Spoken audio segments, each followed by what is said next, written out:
दहीहंडीच्या उत्सवामध्ये लहानग्यांचा सहभाग असावा का यावरती आता चर्चा होती आणि या सहभागावरती बंदी येण्याची शक्यता आहे। दहीहंडी उत्सवात बालहक्कांचं उल्लंघन होतंय का, बालकांचा गैरवापर होतोय का अशी विचारणा बालहक्क आयोगाने जिल्हाधिकारी आणि पोलिसांकडे केली आहे। याबाबत 7 दिवसात अहवाल देण्याचे निर्देश बालहक्क आयोगाने दिलेत।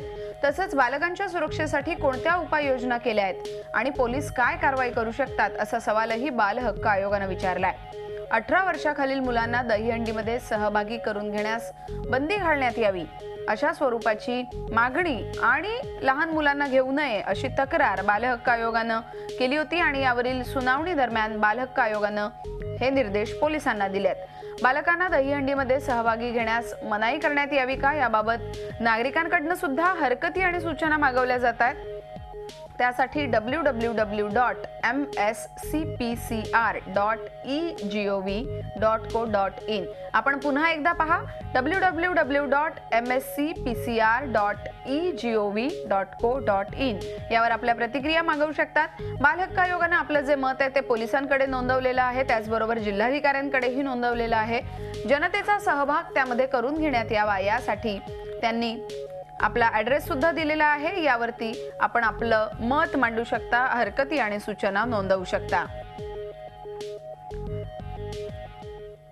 एकूणच नेमकं बालहक्क आयोगाचं काय म्हणणं आहे याबद्दलचा अधिक तपशील जाणून घेण्यासाठी आपल्याबरोबर आपली प्रतिनिधी दीपाली जगताप आहे। आपण थेट दीपालीकडे जाऊयात।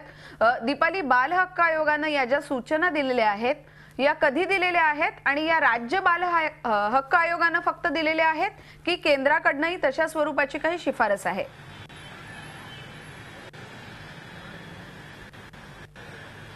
सुवर्णा, एका तक्रारदाराने बाल हक्क आयोगाकडे काही दिवसांपूर्वी तक्रार केली होती या संदर्भामध्ये आणि त्याचीच सुनावणी काल बाल हक्क आयोगाकडे मध्ये पार पडली आणि या सुनावणी दरम्यान मुद्दे आले। त्या ठिकाणी पोलीस उपस्थित होते, त्या ठिकाणी कलेक्टर उपस्थित होते, तक्रारदार उपस्थित होते। या सगळ्यांमध्ये तसंच बाल हक्क आयोगाची समिती जी आहे ती देखील उपस्थित होती आणि या सगळ्यांमध्ये काल जी सुनावणी झाली त्यामध्ये ही चर्चा करण्यात आली आणि 18 वर्षाखालील बालकांना दहीहंडीमध्ये सहभाग घेता येईल का, कारण मोठ्या प्रमाणात आपल्याला माहिती आहे की दहीहंडीमध्ये उंच थर लावले जातात आणि मोठ्या प्रमाणात लहान मुलं असतात आणि जखमी देखील लहान मुलं यामध्ये होत असतात मोठ्या प्रमाणात आणि म्हणूनच बाल हक्क कायद्याचं कुठेतरी या सगळ्यामध्ये उल्लंघन होत आहे का हे तपासलं जाणार आहे आणि म्हणूनच मुंबई पोलिसांना 7 दिवसात या प्रकरणाचा अहवाल जो आहे तो बाल हक्क आयोगाला द्यायचा आहे।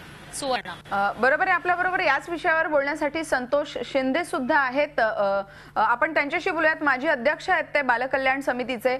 सर, या निर्णयाची अंमलबजावणी करणं हे शक्य आहे का आणि नसेल तर अडचणी काय?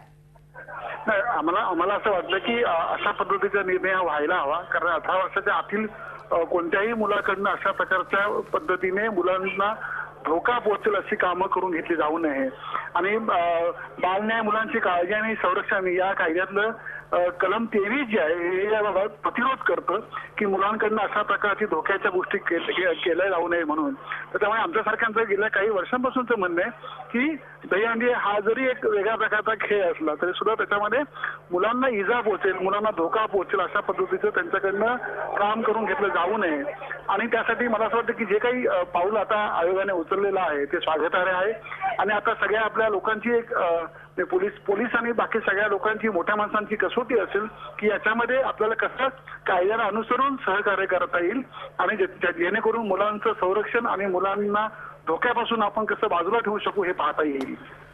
बरोबर आहे, धन्यवाद सर। संतोष शिंदे आणि दीपाली जगताप आपल्याला माहिती देत होते। संतोष शिंदे माजी अध्यक्ष आहेत बालकल्याण समितीचे, तर दीपाली जगताप आपल्या प्रतिनिधी। झी 24 तास रहा एक पाऊल पुढे।